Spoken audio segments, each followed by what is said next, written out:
Hello, नमस्कार प्यारे बच्चों। मैं Vijay Bansal, math lecturer, Jakhal block, district Fatehabad से, हरियाणा एजुकेशन डिपार्टमेंट।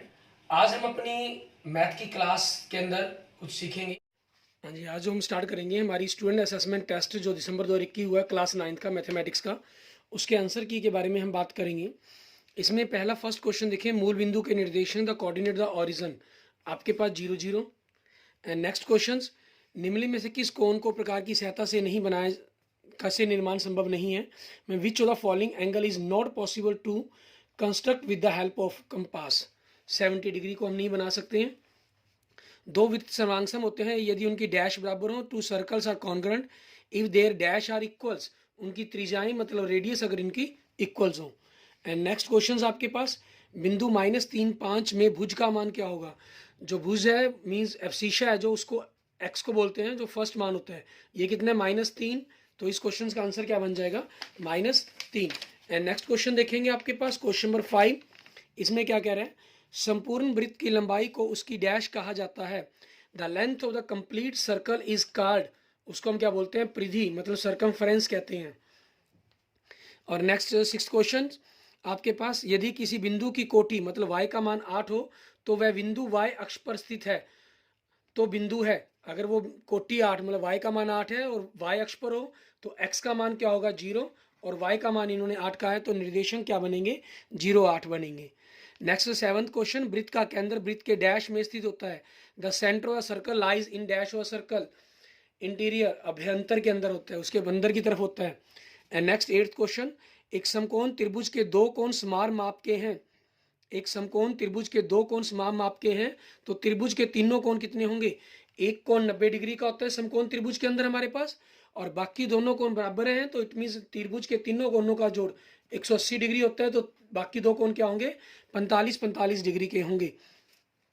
नेक्स्ट, एक वृत्त में समान लंबाई की परिमित जीवाएं होती हैं।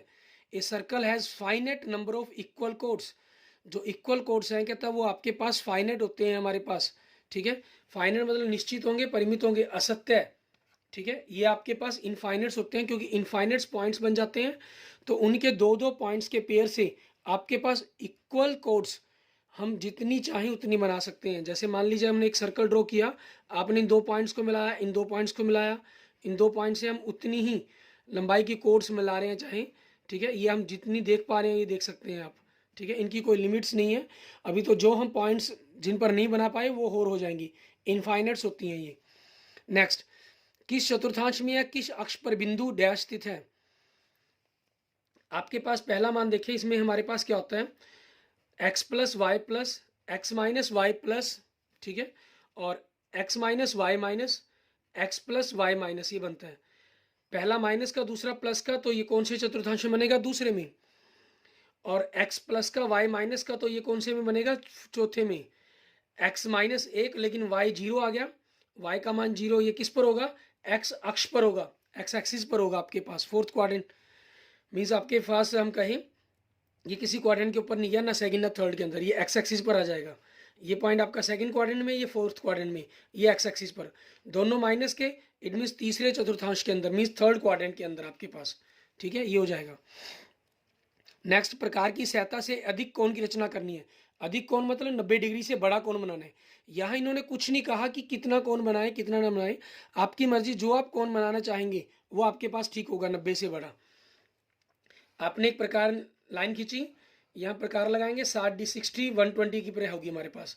आप इसी को मिला दें, कुछ करने की जरूरत नहीं है, 120 डिग्री का एंगल बन गया, ये आपके पास एक ऑब्ट्यूज एंगल बन गया आपका, ठीक है। आगे कुछ और करना चाहें तो वो आपकी मर्जी है, 90 से बड़ा कोई भी एंगल बना सकते हैं आप। नेक्स्ट, आकृति में angle A B C 69 degree का दिया गया, ये 31 दिया गया। मान लीजिए मैं इसको एंगल 1 कह देता हूँ, इसको एंगल 2 कह दिया। मुझसे बी डी सी पूछा गया, ये एंगल 4 मान लीजिए, और इस एंगल को हम नाम देते हैं angle 3। In triangle A B C के अंदर आपके पास, ठीक है, एंगल 1 आपके पास, एंगल 2 प्लस एंगल 3, इन तीनों एंगल्स का जो 180 बनेगा, ये 69 है 31, तो 3 एंगल की जो वैल्यू बनेगी आपके पास, angle 1 plus angle 2 plus angle 3 180, ये 69 का, ये 31 का, तो आपके पास जो एंगल 3 की वैल्यू आएगी वो कितनी आ जाएगी 80 डिग्री। और 3 और 4 एंगल आपके पास, 3 और 4 नंबर एंगल आपके इक्वल होंगे, ठीक है, क्योंकि एक ही वृत्तखंड में बने कौन, मीन्स सेम सेगमेंट के अंदर आपके एंगल्स कौन, तो 4 एंगल की वैल्यू भी क्या हो जाएगी 80 डिग्री, मीन्स एंगल BDC आपके पास क्या हो जाएगा 80 डिग्री का हो जाएगा। मैंने आपको बताया हुआ है कि एंगल्स को आप नंबर दे लेते हैं तो थोड़ा सा कंसेप्ट समझने में आपको ईजी रहता है। नेक्स्ट 5 मार्क्स का क्वेश्चन आपके पास, ठीक है। इसके निचले क्वेश्चन देखिए हमारे पास, हम पहले अथवा के बाद वाला और वाला कर रहे हैं। एक दी गई किरण के प्रारंभिक बिंदु पर 135 डिग्री के कोण की रचना कीजिए। To construct an angle of 135 degree at the initial point of a given ray. आपको एक रे दी गई है, ठीक है, 135 का एंगल बनाना है आपको, तो 60 की पहली चाप कटेगी, 120 की, फिर यहाँ से 180 की आपके पास, ठीक है। आपकी चॉइस है 180 की ना भी काटनी हो तो आप, नहीं 180 की हमारे पास, आप 90 से बनाना चाहें चाहे 120 से बना 150 से बनाना चाहे, वो आपकी चॉइस है। मैं दोनों बता देता हूँ। 60 और 120 का आपने हाफ किया, ये 90 हो गया। अब 90 और 180 का हाफ करेंगे, मीन्स यहाँ पर रखकर 180 पर चाप, 90 पर चाप, तो आपके पास ये डायरेक्ट 135 का बन गया, ठीक है। दूसरा मेथड आपके पास, आपको रे दी गई है, आपने चाप लगाई, कर्व लगाई, 60 डिग्री का एंगल, 120 और 180 का, 120 और 180 के बीच में आपने 150 का एंगल बना लिया, ठीक है। फिर 120 और 150 के बीच का एंगल करेंगे, मिड पॉइंट करेंगे उसका, वो 135 बन जाएगा आपके पास। मेथड आपके दोनों ठीक है, आप जिस मेथड से चाहें उससे कर सकते हैं, जो भी आपने किया होगा वो ठीक होगा। अब देखिए इसका आपके पास 13 क्वेश्चन, कहना सिद्ध कीजिए कि यदि सर्वांगसम वृत्तों की जीवाएं उनके केंद्रों पर बराबर कोण अंतरित करें तो जीवाएं बराबर होती हैं। Prove that if chords of congruent circles subtended equal angles at their centres then the chords are equals.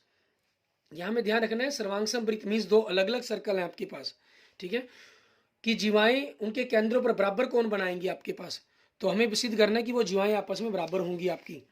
इस क्वेश्चन को अगर हम देखते हैं थोड़ा सा कंसेप्चुअली, उनके ऊपर किस प्रकार से हम इसको करेंगे देखेंगे। इसमें देखिए हमारे पास हमने दो सर्कल ले लिए, ये सर्कल पहला है, ये आपके पास दूसरा सर्कल है, इसके ऊपर कोड आपके पास AB है और इस पर कोड आपके पास CD है। सेंटर इसका O, इसका O डैश कह लिया हमने, और ये आपके पास, ठीक है, रेडियस मिला ली हमने। क्लियर आपके पास।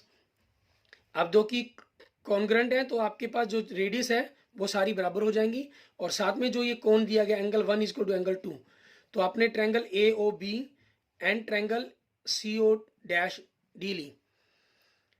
OA is equal to OB is equal to O dash CO dash D, ये आपके पास रेडियस होगी क्योंकि आपकी, ठीक है, त्रिज्या होगी, और angle 1 is equal to angle 2 ये आपको गिवन हो गया, मीन्स दिया हुआ हो गया।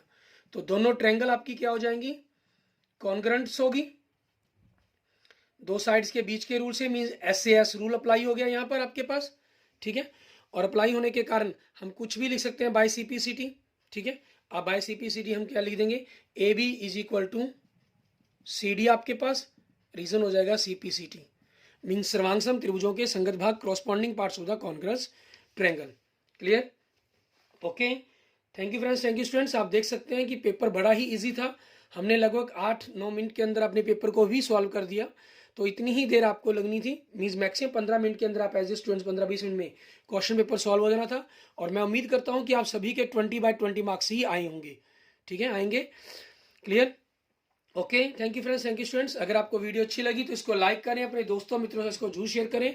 अन्य किसी भी प्रकार की प्रॉब्लम के लिए आप मुझे मैसेज कर सकते हैं, कमेंट कर सकते हैं। और अगर आपने अभी तक मेरा यूट्यूब चैनल विजय जाखल बंसल मैथ को नहीं सब्सक्राइब किया है तो please subscribe my YouTube channel Vijay Jakhal Bansal math. Okay, thank you friends, thank you students.